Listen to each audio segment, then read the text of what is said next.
श्री स्वामी समर्थ. जय जय स्वामी समर्थ. नमस्कार प्रेमळ स्वामी भक्तांनो, आज आपण स्वामी महाराजांचा एक मंत्र श्रवण करणार आहोत. हा मंत्र खूप शक्तिशाली आहे आणि जर तुम्ही तो मंत्र पूर्ण भक्तिभावाने आणि श्रद्धेने पूर्ण 108 वेळा ऐकला तर तुम्हाला तुमच्या आयुष्यात कधीही कशाचीच कमतरता भासणार नाही. भक्तांनो, जर स्वामी प्रसन्न झाले तर तुमच्या घरात धनसंपत्तीचा कधीही तुटवडा पडणार नाही. स्वामी माऊली तुमच्यावर सदैव धनाचा वर्षाव करत राहतील. त्यासाठी तुम्हाला फक्त स्वामी महाराजांच्या या मंत्राचा जप ऐकावा लागेल.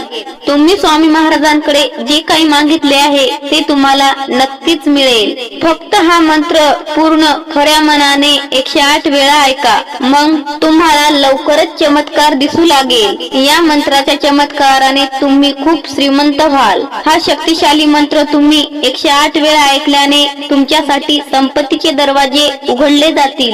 हा मंत्र खूप शक्तिशाली आहे. तुम्ही वारंवार स्वामींकडून संपत्तीची कामना केली आहे, परंतु कोणतेही फळ मिळाले नाही. तर आज हा शक्तिशाली मंत्र 108 वेळा ऐका. हा मंत्र तुमच्या मोबाईलवर एकाग्रतेने ऐका. तुम्हाला कितीही पैसा हवा असेल, भरपूर धनसंपत्ती हवी असेल, तुम्हाला ती लवकरच सहज मिळेल. आजचा हा शक्तिशाली मंत्र तुमच्यासाठी शुभ संधी घेऊन आला आहे. आता ही संधी तुम्ही तुमच्या हातून जाऊ देऊ नका.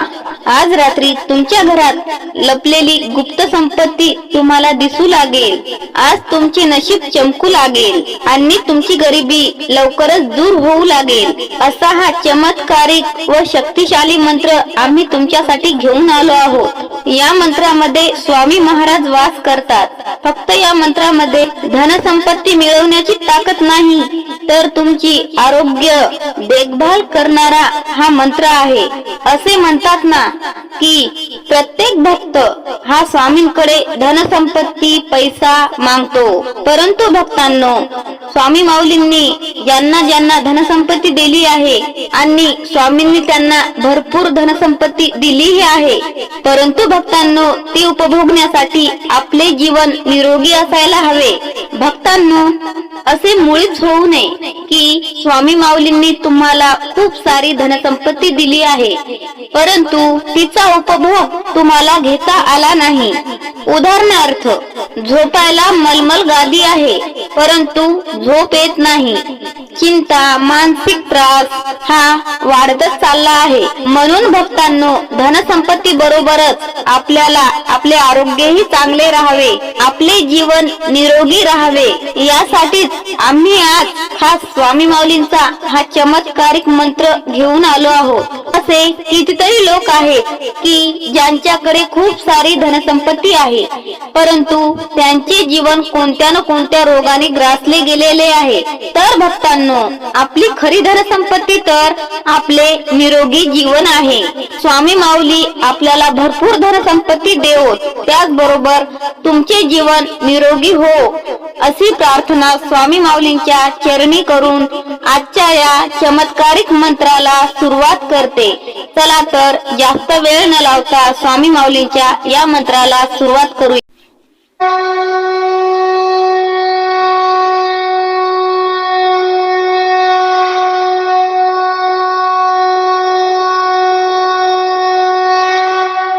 ओम स्वामी ब्रह्मानंदाय नमः.